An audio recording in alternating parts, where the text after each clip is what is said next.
केवल शरीरभित्र बग्ने तरल होइन तर हजारौँ मुटुहरूलाई जोड्ने अदृश्य डोरी हो। तत जन्मदेखि मृत्युसम्म जीवनको प्रत्येक यात्राको साथी होस्। जब जन्म हुन्छ तब बग्दछस्, जब घाउ लाग्छ तब बग्दछस्, जब मृत्युको छाया आउँछ त फेरि बग्छस् जिन्दगी बचाउने दौडमा। मान्छेहरू भन्छन् के छ र मसँग लिने, तर थाहा छ हामी सबैसँग छ एउटा जिन्दगी बचाउने कागज, हाम्रो रगत। जब एम्बुलेन्सको साइरन टाढाबाट सुनिन्छ, जब कसै अस्पतालको ढोकामा कसैको बाबु आइन्छ, जब कसैकी आमा नाक गिराएर आँखाबाट अश्रुधारा बगाउँदै चिच्याइरहेकी हुन्छन्, के कसैको रगत पाइन्छ, के कसैको रगत पाइन्छ। त्यो बेला न त धन काम आउँछ न त सुन न त बल। काम आउँछ त केवल एउटा अन्जान मान्छेको मनभित्रको माया र त्यो अन्जान रगत। सोच कसैले नाम सोच्दैन, कसैले धर्म सोच्दैन। सोच कसैले नाम सोच्दैन, कसैले धर्म सोच्दैन, कसैले जात सम्प्रदाय भाषा रङ हेर्दैन।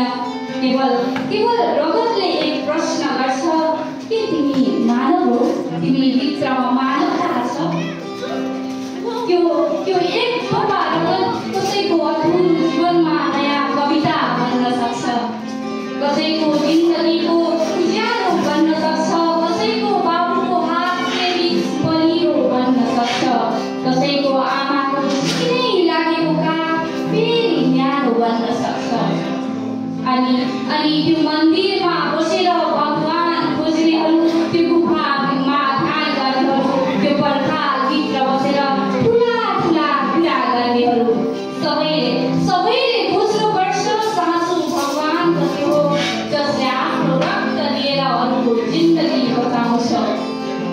म जान्दछु रगत दिने हातहरू थोरै छन्, म जान्दछु रगत दिने हातहरू थोरै छ, तर सम्झ त्यो थोरै हात नै हजारौँ सपना बचाउने हात हो। त्यो थोरै हात नै मृत्युको मुखबाट जिन्दगी ल्याउने हात हो। जब कसैको बच्चा बल्ने भयले हल्लिन्छ, जब कसैको मुटु थकित भएर जीवन हार्न खोज्छ, त्यो बेला रगत बोल्ने गर्छ, म छु यहाँ, म छु। रगतले सिकाउँछ धन होइन मान्छे बचाउन, रगतले सिकाउँछ धन होइन मान्छे बचाउन, पद होइन मानवता बचाउन, जात होइन सम्प्रदाय होइन मानवताको रातो रगत बनाई सास जोगाउने बल बन्न।